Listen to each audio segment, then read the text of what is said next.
Movie start होती है, हमें 1970s में अमेरिका का माहौल दिखाया जाता है, जहाँ बस कियामत जैसा ही हाल है। जगह जगह दंगे होते थे, सीरियल किलिंग आम बात हो गई थी, और जो सबसे खतरनाक था वो नए कल्ट्स का सामने आना। जो कल्ट्स डीमंस की पूजा करते थे और अपनी ख्वाहिशें पूरी करने के लिए सेक्रीफाइस के तौर पे बच्चों की बलि देना भी आम बात हो चुकी थी। इसी सब के दौरान हमारे मूवी के मेन कैरेक्टर जैक ने अपना नाइट ऑल्स नामी नाइट शो पब्लिश किया। देखते ही देखते ये शो काफी मशहूर होने लगा, पर जैक को अपना ये शो नंबर 1 पे लाना था। उसके शो का कंपैरिजन लोग दूसरे नाइट शो से करने लगे, जिसकी रेटिंग सबसे ज्यादा थी। जैक उस शो को बीट करना चाहता था। जैक का शो जिस चैनल पर चल रहा था, उस शो से पहले वो चैनल तकरीबन बंद होने वाला था, पर नाइट ऑल्स शो ने उसकी रेटिंग भी खूब बढ़ा दी। इसीलिए चैनल के ओनर ने जैक से 5 साल का कॉन्ट्रैक्ट भी कर लिया। इस मौके पर प्रेस कॉन्फ्रेंस में एक एंकर ने जैक से सवाल किया कि 1 साल में आप इतने बड़े सेलिब्रिटी बन गए, उसके लिए आपको क्या करना पड़ा, कोई सेक्रीफाइस? सवाल सुनते ही जैक गड़बड़ा गया। उसने कोई जवाब नहीं दिया, लेकिन अगली सुबह के न्यूज़पेपर में हमें एक खबर देखने को मिली कि नाइट ऑल शो का पुराना होस्ट एक एक्सीडेंट में मारा जा चुका है। जैक अपनी जिंदगी में सबसे ज्यादा प्यार अपनी वाइफ मैडलिन से करता था। इसके अलावा जैक के बारे में हमें एक खबर मिलती है कि वो एक कल्ट ग्रुप के साथ मिला हुआ है, एक ऐसा कल्ट ग्रुप जिसके मेंबर बहुत बड़े बड़े पॉलिटिशियंस, एक्टर और इस मुल्क के अमीर लोग हैं। ये कल्ट जादू के जरिए किसी का भी करियर बना भी सकता है और बिगाड़ भी सकता है। साफ मतलब है कि ये कल्ट डेविल से जुड़ा है, यानी शैतान से जुड़ा है, और यहाँ ब्लैक मैजिक जैसी अजीबोगरीब चीजें होती हैं। वक्त गुजरता रहा, जैक का शो अच्छा जा रहा था, लेकिन वो अभी तक नंबर 1 रेटिंग पर जाने वाले शो को बीट ना कर सका। ये सब चीजें तो जैक को परेशान कर ही रही थी, लेकिन उसकी जिंदगी का सबसे बड़ा धचका उसे तब लगता है जब उसे मालूम हुआ कि उसकी वाइफ को लंग्स कैंसर है। डॉक्टर्स भी उसके लंग्स कैंसर के पीछे की वजह नहीं जान पाए थे। मैडलिन ना तो एक स्मोकर थी और ना ही उसने जिंदगी में कभी ड्रिंक किया था। मरने से पहले उसने जैक के शो पे आने का डिसाइड किया और यहाँ उसने अपनी लव स्टोरी बताई। मैडलिन के शो में आने की वजह से जैक के शो की गिरती हुई रेटिंग ने अचानक ही हाइप पकड़ ली, लेकिन अभी तक वो अपने कंपेटिटर को बीट नहीं कर पाया। 2 हफ्ते बाद ही मैडलिन की भी डेथ हो गई और ये जैक के लिए बहुत बड़ा सदमा था। वो शो को छोड़कर ऐसा वाइब हुआ कि किसी को उसकी खबर नहीं रही, और फिर दोबारा वापस आया पूरे 1 माह बाद। वापस आने के बाद जैक पहले की तरह अपना शो नहीं चला पाया। अपने कंपेटिटर को टक्कर देना तो दूर, उसकी शो की रेटिंग इतनी गिर गई कि अब उसे डर था कि चैनल के ओनर उसे इस शो से निकाल देंगे, क्योंकि उसका कॉन्ट्रैक्ट भी पूरा होने वाला है। जैसे तैसे इस शो को चलाने के लिए जैक ने बहुत सी प्लानिंग्स की। जैक के पास अब कोई रास्ता नहीं था। आखिर उसने फिर एक ऐसा शो प्लान किया जिससे उसकी शो की रेटिंग बहुत ज्यादा बढ़ जाए। ये वक्त था 1977 का, हैलोवीन की रात। उसने शो में बुलाया एक ऐसे इंसान को जो कि सोल से बातें कर सकता है, एक मैजिशियन जो कि भूत या पैरानॉर्मल चीजों पर यकीन नहीं रखता। उसका मानना है कि ये सब लोगों को हिप्नोटाइज करके दिखाया जाता है। तीसरी गेस्ट थी डॉक्टर जून, जो कि एक साइकियाट्रिस्ट थी, और यहाँ वो एक लिली नामी लड़की के साथ आने वाली थी। शो का नाम रखा गया था late night with devil. Finally show start हो जाता है और जैक यहाँ पे एक डरावनी सी एंट्री करने के बाद अपने पहले गेस्ट को बुलाता है। क्रिस्टो नाम का यह आदमी जैक को बताता है कि हमेशा उसे भूतों की आवाजें सुनाई देती हैं, इसीलिए वो उन भूतों की बातें इंसानों से करवाता है। आज हैलोवीन की रात है और इस रात सोल्स के लिए दुनिया के दरवाजे खोल दिए जाते हैं। वो सोल्स जो रिसेंटली मरी हो, वो अपने आखिरी कामों को खत्म करने के लिए इस दुनिया में आती हैं। यही वजह है कि हैलोवीन के दिन लोग अपना भेष बदल कर घूमते हैं। ये बात सुनते ही जैक का मुंह एकदम से सीरियस हो गया। क्रिस्टो अपना काम स्टार्ट करता है। भूतों की आवाजें सुनने पे उसे पीटरसन नाम सुनाई देता है। एक आदमी ऑडियंस से खड़ा होकर कहता है, हाँ मैं इस नाम को जानता हूँ, पर पीटरसन नहीं, पीटरमैन। ये मेरी एक्स वाइफ का नाम है जो 5 साल पहले ही भाग गई है, लेकिन मरी नहीं। ये सुनते ही सब हंसने लग जाते हैं। जैक का शो गड़बड़ी में पड़ रहा था, लेकिन तभी क्रिस्टो एक और नाम सुनता है, जो नाम यही ऑडियंस में बैठी एक लेडी के बेटे का नाम था, जिसने 5 साल पहले सुसाइड कर ली थी। ये सब सुनते ही एकदम से ऑडियंस को चुप लग गई। अब ब्रेक का टाइम भी हो चुका था। जैक ब्रेक पे जाने वाला था, लेकिन तभी अचानक हम दिखते हैं कि क्रिस्टो की हालत काफी खराब हो चुकी है। उसका दिमाग कोई चकर रहा है। उसके मुताबिक ये कोई सोल है मिनी नाम की। जैक यहाँ बैठे सब लोगों से पूछता है कि कोई मिनी नाम की किसी लड़की को जानता है, लेकिन यहाँ कोई भी मिनी को नहीं जानता था। ये सुनने के बाद वो सोल क्रिस्टो को और भी ज्यादा दर्द देने लगी। ऐसा होते हुए हम यहाँ की लाइट्स को भी फ्लिकर होते देखते हैं। क्रिस्टो की हालत इतनी खराब हो गई थी कि उसकी आंखें तक पीछे की तरफ मुड़ गई। उसकी हालत देखते हुए जैक जब उससे पूछता है कि सोन को किससे बात करनी है, तो क्रिस्टो बताता है इस शो में मौजूद एक ऐसे आदमी से जो अनमैरिड है लेकिन उसके हाथ में वेडिंग रिंग है। ये कहते ही दोबारा से लाइट फ्लिकर हुई और क्रिस्टो नीचे गिर गया, ऐसे जैसे सोल ने उसे छोड़ दिया हो। ब्रेक में हम देखते हैं कि क्रिस्टो की हालत इतनी खराब हो रही है कि उसकी नाक से खून आ रहा है, लेकिन कोई उसे बॉदर नहीं करता। शो में जैक दोबारा एंट्री करता है और इस मर्तबा उसने अपने दूसरे गेस्ट यानी एक मैजिशियन को बुलाया था। इस मैजिशियन का मानना है कि इस दुनिया में पैरानॉर्मल कुछ भी नहीं, यानी भूत या कुछ भी नहीं, जो सब कुछ भी यहाँ है वो लोग हिप्नोटाइज करके दिखाते हैं और यही चीज वो आज प्रूव करने वाला था। वो चाहता है कि कोई भी उसे गलत साबित करे और उससे $1,00,000 का चेक ले जाए, पर आज तक जिंदगी में ऐसा कभी नहीं हुआ। ये मैजिशियन क्रिस्टो को भी फ्रॉड कहता है जो कि सोल से बातें करता था। ये सुन क्रिस्टो को गुस्सा आ जाता है और वो उसके ऊपर पानी फेंककर यहाँ से चला जाता है। उसके गुस्से को नॉर्मल करने के लिए यहाँ पर जैक सभी ऑडियंस को बताता है कि क्रिस्टो कोई फ्रॉड नहीं है, उसने जो रीड किया वो बिल्कुल ठीक था। पहले उसने उस औरत की बेटे की सोल की बातें सुनी और सेकंड जिस सोल का उसने नाम बताया वो असल में मेरी ही वाइफ है, मैडलिन। मिनी उसका निकनेम है और वो मुझे ही ढूंढ रही थी। ऑडियंस को दिखाता है कि उसके हाथ में वेडिंग रिंग है और वही इस टाइम अनमैरिड है। रीडिंग फेक नहीं है। जैक की बात सुनते हुए ये मैजिशियन क्रिस्टो को कहता है ठीक है, मैं एक नया चैलेंज देता हूँ, मुझे गलत साबित करो और यहाँ से $5,00,000 का चेक ले जाओ। क्रिस्टो गिरता पड़ता बहुत ही मुश्किल से यहाँ आया और आते ही उसने ब्लैक कलर की बहुत बड़ी उल्टी की। 2 मरतबा उसे ये ब्लैक उल्टी लगी और सब लोग इसे देखकर डर गए। जल्दी भी जैक ने ब्रेक लिया, अपनी ऑडियंस को काम डाउन करने की कोशिश की ताकि वो पैनिक ना हो और क्रिस्टो को हॉस्पिटल भेजा गया। लेकिन मैजिशियन अभी भी उनकी बातों पे यकीन करने को तैयार नहीं है। उसे लग रहा है कि जैक ये सब ड्रामा कर रहा है अपने शो की रेटिंग बढ़ाने के लिए। खैर अब ये लोग दोबारा ब्रेक से वापस आते हैं और इस मर्तबा जैक को बुलाना था अपने तीसरे और बड़े गेस्ट को, एक साइकियाट्रिस्ट जो अपने साथ अपनी एक ऐसी पेशेंट को लेके आई थी जिसकी बॉडी के अंदर डेविल आ जाया करता था। उसको बुलाने से पहले जैक अपनी ऑडियंस को दिखाता है कि आखिर साइकियाट्रिस्ट को ये बच्ची मिली कहाँ। तो ये कहानी जुड़ी है एक आम से घर से। दिखने में ये आम सा घर अंदर से एक कल्ट सेंटर था जहाँ पर डेविल की पूजा की जाती थी। वहाँ के लोग उसे अपना गॉड मानते थे। ये लोग अपनी ख्वाहिशें पूरी करने के लिए छोटी बच्चियों की बलि दिया करते थे और बलि देने के लिए इन बच्चों को पैदा भी इसी कल्ट सेंटर में किया जाता था। इस कल्ट सेंटर में रहने वाली हर लड़की सिर्फ सेक्रीफाइस करने के लिए बच्चे पैदा करती थी और उसके बाद डेविल की एक स्पेसिफिक चाकू से उन्हें मारकर सेक्रीफाइस कर देती थी। जो कोई भी ये रिचुअल देख लेता था वो डेविल के काबू में आ जाया करता था। ये सिलसिला जब बहुत ज्यादा बढ़ गया तो आखिर FBI ने उस कल्ट सेंटर के ऊपर रेड की। 4 दिन तक इनकी छोटी सी जंग चलती रही। कल्ट सेंटर का कोई भी मेंबर वहां से बाहर नहीं निकल पाया और आखिर जब उन्हें लगा कि वो हारने वाले हैं तो उन्होंने अपने साथ साथ इस कल्ट सेंटर को भी एक बम से खत्म कर दिया। सो फाइनली उस कल्ट सेंटर के साथ साथ डीमन के सभी फॉलोअर्स भी मारे गए, लेकिन यहाँ पर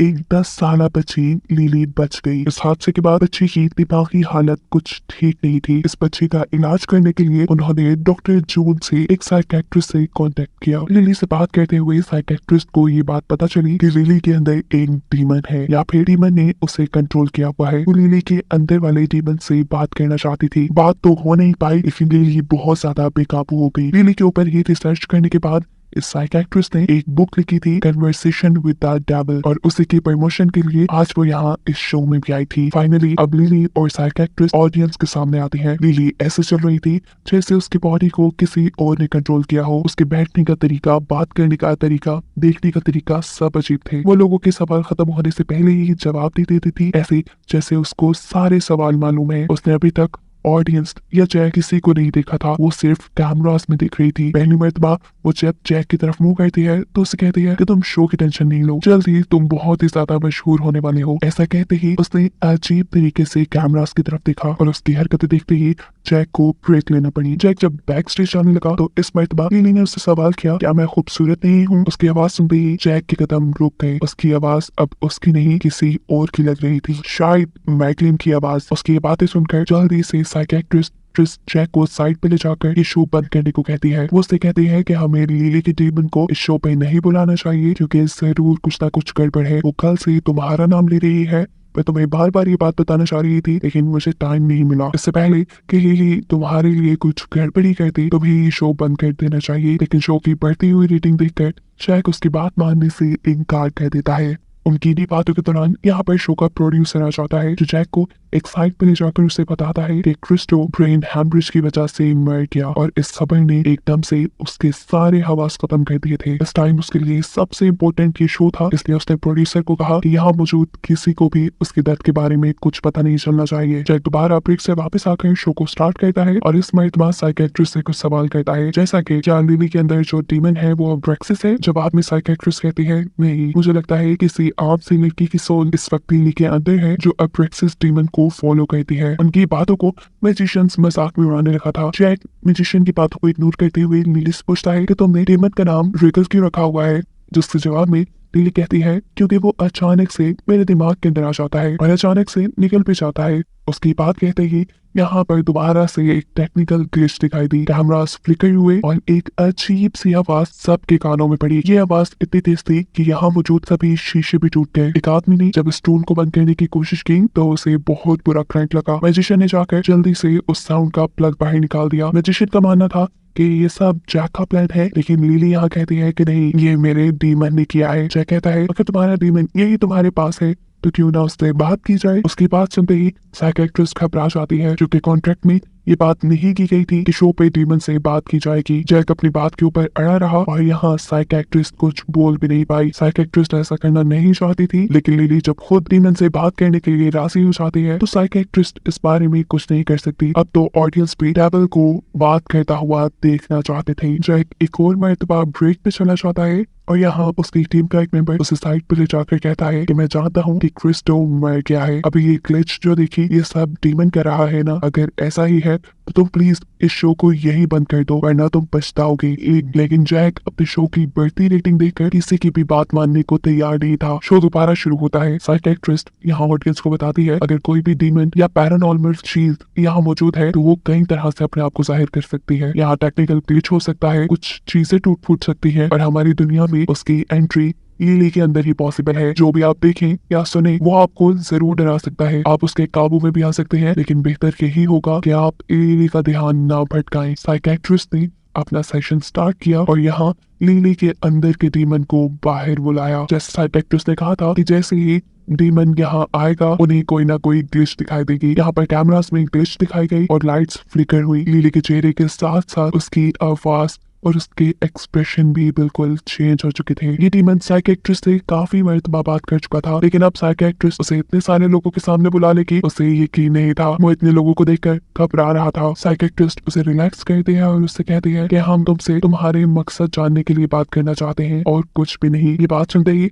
उसका ध्यान गया जैक के ऊपर। वो जैक को देखकर कहता है तुमसे मिलकर अच्छा लगा जैक। जैक उससे कहता है कि हम तो पहली मर्तबा मिल रहे हैं। जवाब में डीमन कहता है पागल मत बनो, हम पहले भी मिल चुके हैं, घने पेड़ों के दरमियान में, उसी कल्ट ग्रुप के दरमियान में जिसके तुम मेंबर हो। अब क्योंकि ये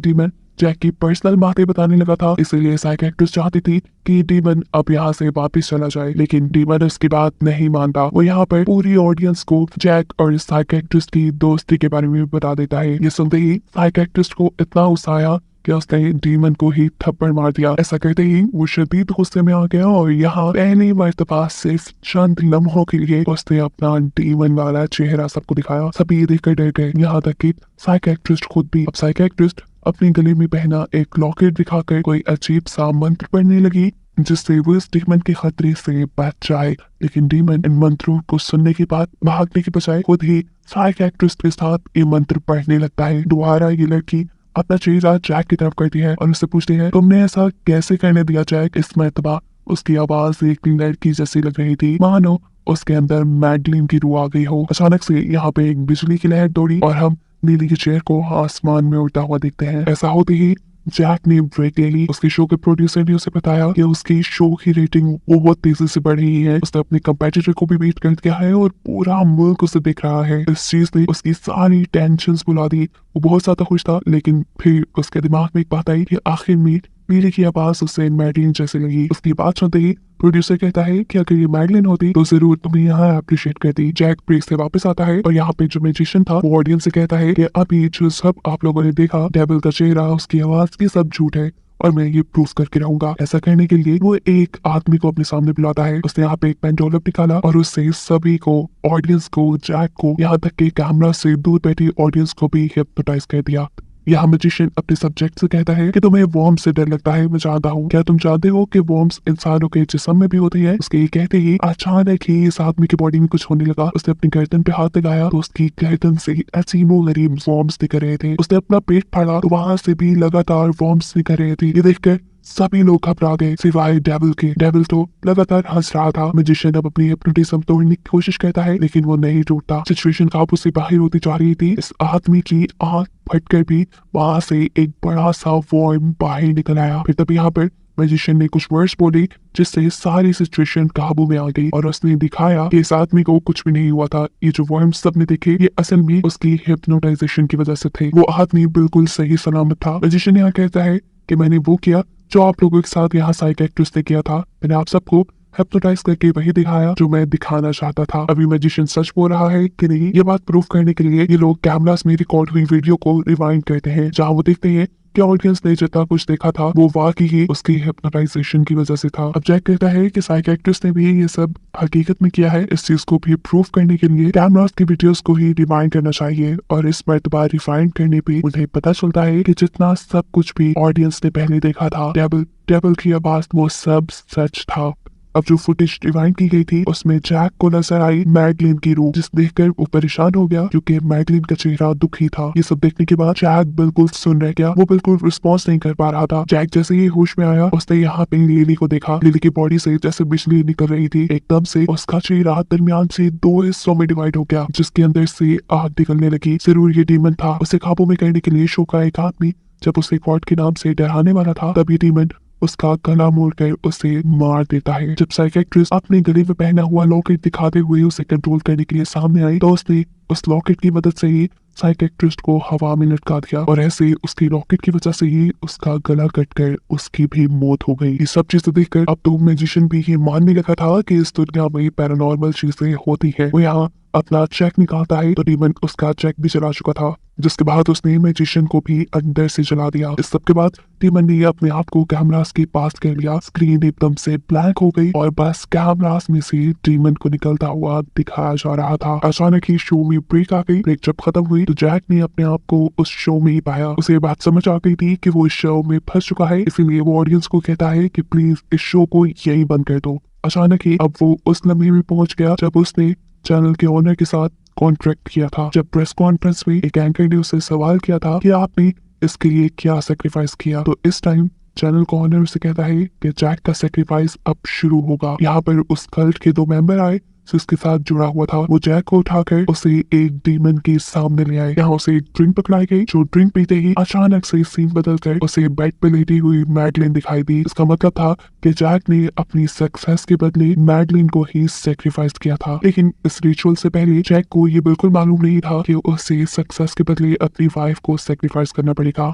यहाँ पर मैडलिन उससे कहती है प्लीज मुझे बहुत दर्द है, मुझे इस दर्द से छुटकारा दो। उसके ऐसे कहते ही जैक यहाँ पास पड़ी हुई एक चाकू से मैडलिन को मार देता है और सीन ए से कट होकर अचानक शो में शिफ्ट हो जाती है। जैक को होश आता है, उसके हाथ में लिली थी और जो चाकू उसने चलाया था वो असल में लिली के ऊपर चलाया था। अचानक ही पुलिस सायरन बजने लगा और मालूम हुआ कि यहाँ पे पुलिस आ चुकी है। ये सब कुछ लाइव चल रहा था। उसने यहाँ लिली को मार दिया था और लाइव शो में ये सब ने देखा था और इस अजीब से एंडिंग के साथ ये मूवी यही खत्म हो गई।